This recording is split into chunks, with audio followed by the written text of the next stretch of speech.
ये मनाजर हैं Toba take Singh के मरकजी कब्रिस्तान गौशाला के, जहां इंतजामिया की मुबैना गफलत और लापरवाही के बायस सैकड़ों कब्रें मसमार हो गईं। शहरियों का कहना है कि इंतजामिया की जानब से ना तो कब्रिस्तान में मिट्टी का बंदोबस्त किया गया है और ना ही पीने का साफ पानी मुयसर है। कब्रिस्तान में जगह जगह गंदगी और खुदरो झाड़ियों की भरमार है।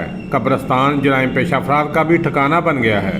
ठीक है, कब्रां ਉਹ ਜਿਹੜੀਆਂ ਬੈਠੀਆਂ ਹੋਈਆਂ ਸਾਰੀਆਂ ਬਾਰਿਸ਼ਾਂ ਦੀ ਵਜ੍ਹਾ ਤੋਂ ਖਰਾਬ ਹੋ ਗਈਆਂ। ਉਹਨਾਂ ਨੂੰ ਜਿਹੜਾ ਨਾ ਇਹਨਾਂ ਨੇ इंतजामिया ने ना कोई मिट्टी पाई है, ना कोई गल, ना कोई बात।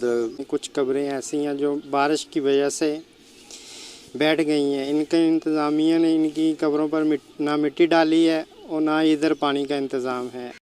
साड़ी रिक्वेस्ट है कि ना तो इतने मिट्टी है, ना कोई पानी का इंतजाम है। कब्रां बैठियां हुई और लोगों को मिट्टी होएगी तो कब्रां पूरियां करनगियां।